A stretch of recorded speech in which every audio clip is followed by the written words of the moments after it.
Hello guys, you might notice I've got some new pair of headphones on. Hopefully you can hear my voice better. It's definitely echoing in my ears. But today we're gonna react to it's non-musical. Oh, first of all, welcome to Mikey Reacts. Thank you very much for joining us. I've got a new setup. I've got myself a camera that actually has nice resolution, so you might be able to see me a little bit better. I'm excited about that. I got a new stand, absolutely everything, headphones. The only thing I'm waiting for is a microphone, but then these will sort of help with that anyway. So today we're gonna be reacting to something that is non-musical. It's been requested quite a lot by a lot of viewers. It's the first Medal of Honor ever recorded. I'm excited for this because, as you guys know, I'm a huge supporter of the United States military. I know very much about the Medal of Honor award. I just do wanna say that on that note, you know, not all acts of heroism in war are seen or always acknowledged. War is such a chaotic and crazy thing that it's impossible to do so. So every single one of you who has served, every single person who has served, thank you for your service. You are all heroes. So this isn't to say that this man is more heroic than anyone else, but I haven't seen this video, so let's just see how heroic this person is. It's a weird thing for me to sit here and judge, seeing as I have not done this. So I will not be judging, I'll be reacting. Of course, I'm very excited for it. Guys, before we get to it, you know that there's a button just down here that says super like or super thanks or whatever it is. That is how this channel keeps going. If you do feel like you want to donate, that is something I would appreciate heavily, and 20% of that will go to a charity at the end of May, and that will be chosen by you guys through a poll at the end of the month, close to the end of the month, and I'll post a video of me doing that. So yeah, that's something I'm excited for. I do give to charity quite often, but never an American charity, because obviously I've never lived there, I've never sort of talked to an American audience, so that is something that I'm very excited for. Let's get to this. Let me set this up on my laptop and let's get to this. Normally you're used to the screen being up here. Today's going to be up here. We've changed our setup a little bit. Hopefully it's a little bit nicer. So let's get this video loaded. Unfortunately, because I'm using my my creator channel, which I don't pay for, there's going to be adverts. So I'll just edit those out. A U.S. Air Force combat controller and the SEALs are attempting to rescue their lost teammate. Okay. You'll watch Chapman's heroic actions as he saves the lives of his entire SEAL team and then another 18 members of a quick reaction force, earning America's highest award, the Medal of Honor. Chapman and the SEALs exfil their MH-47 helicopter. John is the second individual to exit and immediately moves in the direction of the summit. He can be seen moving off to the right of the screen, alone. The team is taking heavy fire from every direction, as indicated by the arrows, as Chapman begins engaging targets. You can see spent cartridges ejecting from his M4. Oh yeah, you can. Chapman then begins closing with the enemy, forcing his way upslope in knee and thigh-deep snow. He is constantly under fire as he does this. Chapman's team leader begins to close on Chapman, following his trail through the snow. The dark mass above Chapman is a fortified bunker containing 2 enemy fighters, each armed with AK-47s, who are firing down on the team in the darkness. This bunker will come to be known as Bunker Number 1.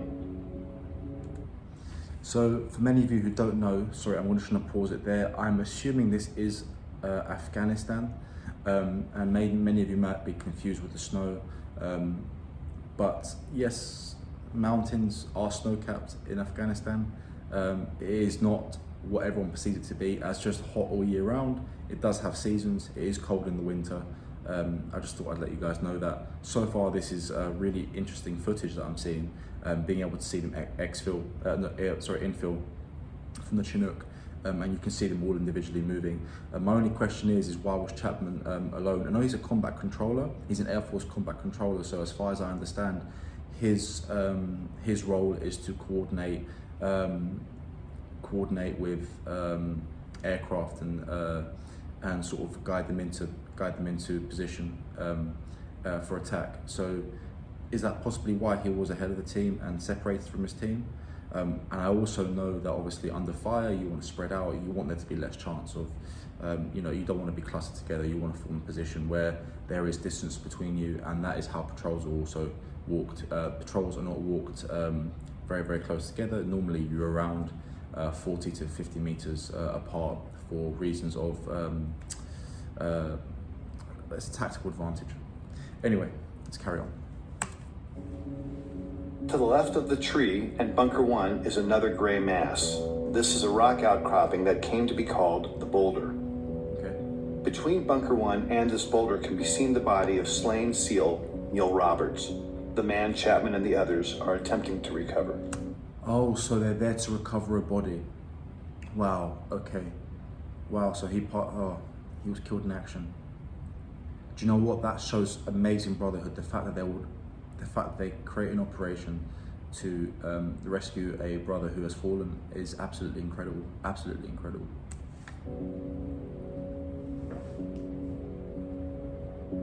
Chapman, still alone and closest to the enemy, pauses to engage targets as his team leader follows him, but never actually catches up with him.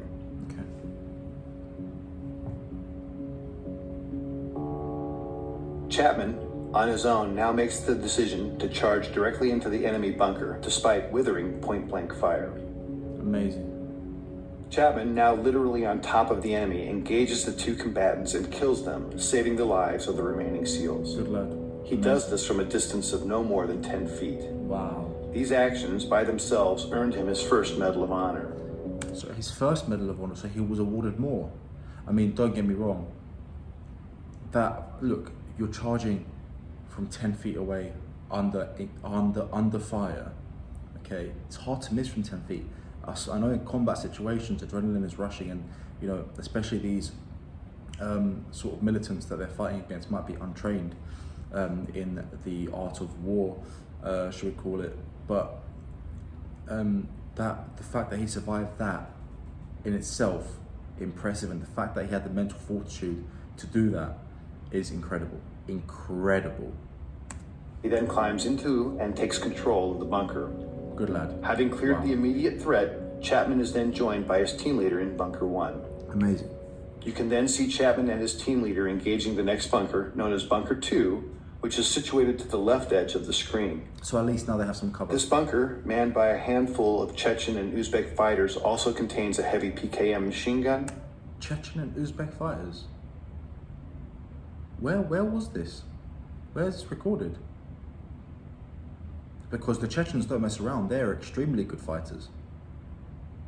In fact, a lot of them are fighting with Russia now in Ukraine, and they're some of the most feared, one of the most feared fighting forces in that conflict. So would there have been in Uzbekistan, or is this Afghanistan and Chechen and Uzbek fighters are fighting in Afghanistan? I didn't know that. Wow. Hand grenades and rocket-propelled grenades. John Chapman is shot twice at this time in the torso and collapses, incapacitated.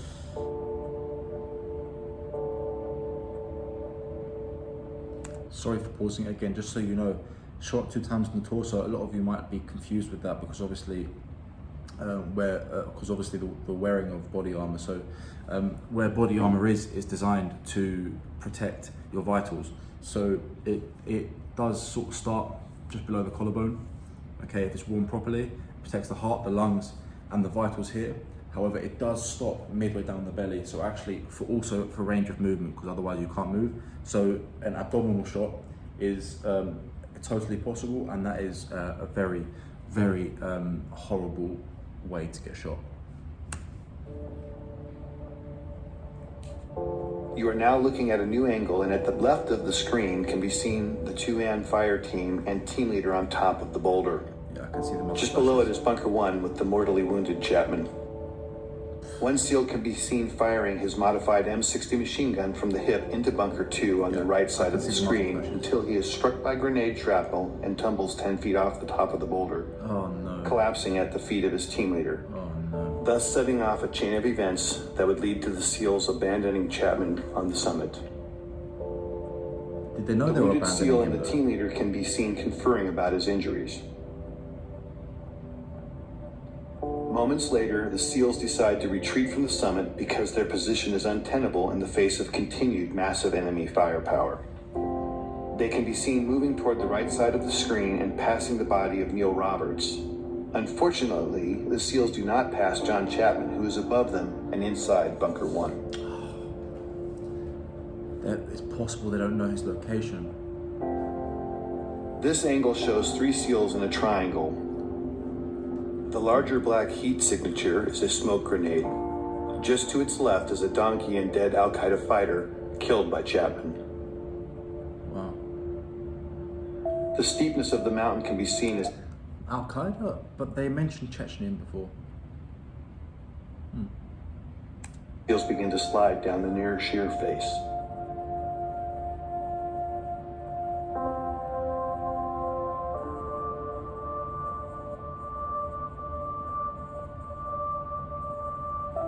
The team leader, desperate for relief and now with 2 wounded teammates, asks for uncontrolled airstrikes from an orbiting Air Force AC-130 gunship. The impacts you see are from 105mm howitzer rounds being fired onto the ridgetop in order to save the remaining SEALs. Because neither the SEALs nor gunship know Chapman is alive, he is experiencing these detonations from his position. Jesus. So they At assume approximately 5:20 in the morning, So the moment I joined Spotiflix, my following grew. I went from having a base following of about 500-600. morning, Chapman recovers and begins to engage the enemy. Bunker 1 is on the right side center of the screen and Bunker 2 to the left near the screen center. It will never be known what caused his incapacitation and recovery. Of the 2 rounds that originally wounded him, at least 1 was mortal, and at this time he is experiencing severe blood loss and shock. Yeah. Despite that, he begins his one-man stand against 24 enemy combatants. During the Guys, I'm getting goosebumps already. The heroism already is absolutely ridiculous. I can't even comprehend what it takes for a man to have that in him. time, Chapman initiates a series of radio calls, many of which are heard by a fellow combat controller and teammate of his and Delta Force operators on a nearby summit. Despite this combat controller's replies, Chapman never acknowledges whether because of damage to his equipment or himself will never be known. Wow. This new angle and footage shows Chapman at the top, identified by the green dot under the tree at Bunker 1. The lower center of the screen shows the first enemy fighter who is about to charge Chapman in the hopes of killing the American. The timestamp at the bottom shows it is now 6:05 in the morning and fully light. He's been fighting alone now for 40 plus minutes and has received more gunshot and shrapnel wounds as a result of the fierce combat. This scene shows the second of several enemy charges. In this stunning display of determination and courage, Chapman can be seen fighting hand to hand with the fighter. Wow. In the larger screen display can be seen additional enemy moving on to the summit. But he's fighting whilst mortally wounded. He's taken 2 to the abdomen already and multiple shrapnel and gunshot wounds already, and he's fighting hand to hand for his life. But right now,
stricken helicopter.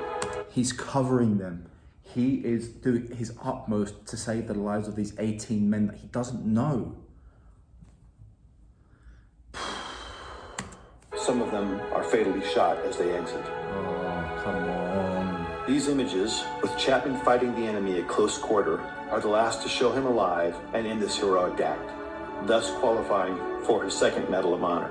2 Medal of Honor. Ultimately, Chapman would expend all but the last few rounds of his ammunition, until, finally, after 16 bullets and shrapnel wounds, Chapman succumbs when he is shot through the heart. We will never know his final thoughts or words, but what we do know is... How was he shot through the heart? Was he not wearing body armor? Or what year was this? Purely because I know there's a certain time where Kevlar was worn as opposed to steel plates or ceramic plates. So possibly this is quite old. Wow. His decisions and actions single-handedly saved the lives of 23 comrades. For more information about John Chapman's amazing story and the details about this mission, visit danschillingbooks.com or your favorite book retailer to obtain a copy of the Chronicle of His Life, Alone at Dawn. I think I'd like to read that. Wow. Jesus. Let me move this around a little bit. I mean, so I paused that throughout to give you my thoughts throughout, so I don't really have too much to say after that, but that's mind-blowing. That's just some incredible heroism. I can't even begin to imagine the mental fortitude to do that. I mean, he knew he was going to die after his first 2 or 3 shots, and he chose at that time, do I try to save myself or do I try to save the men around me? And he chose to save the men around him. So because of him, many men are still walking this earth. Incredible men also, but that's just incredible. What an incredible human being, and he deserved those 2 medals of honor, and he did not deserve to die. Tough men win wars and give us freedom, and they are the reason why we sleep safe in our beds at night. Wow. What an incredible human being, guys. What an incredible human being. Showing such amazing fortitude and bravery, and his actions saved lives. I don't really have much more to say other than that, but so it's an inspiring and somber story. So to the family of John Chapman, if any of you ever happen to see this, and it must be surreal for the family to know that this video exists, because they can see, although not very vividly, of course, their family members' last moments, but also somewhat seeing the ability to see that his last moments were shrouded in heroism and patriotism and love for his brothers, are maybe but a very, very minute form of comfort that can never overpower the loss and suffering that they are going through to this day, I'm assuming. So wow, yeah, that was absolutely incredible, guys. Thank you for the recommendation. I'm almost lost for words, so I can't give too much of a commentary, but that was amazing. And it's people like that, which is why I'm able to sit here and have an open conversation with you guys, protecting the First Amendment and our Constitution, our freedoms and our lives. So, wow, yeah, absolutely incredible. Absolutely incredible. So thank you, John Chapman, and your family. I really Godspeed in everything you do, and God bless you all. And guys, thank you all to those who are currently serving, have served, or will serve. Thank you for your service very, very much. It is greatly appreciated. And I know you guys don't like hearing that. I know, especially over in the United States. It's not very common in the UK to say thank you for your service, or anywhere else for that matter. But yes, thank you. And although you might not like hearing it, I'm still very grateful. So guys, amazing. Thank you very much. And guys, I'm gonna leave you with that. I want you all to have a fantastic day. And if you do feel so inclined to support the channel, the button's gonna be just here. Absolutely any amount is welcome. Even 99 cents is honestly a massive help for this channel and will be a massive help for the charities that some of it will be donated to. So guys, thank you so much. Have a fantastic day. Don't forget to like and subscribe if you enjoyed this video and if you're enjoying my content, and I will see you guys next time. Thank you.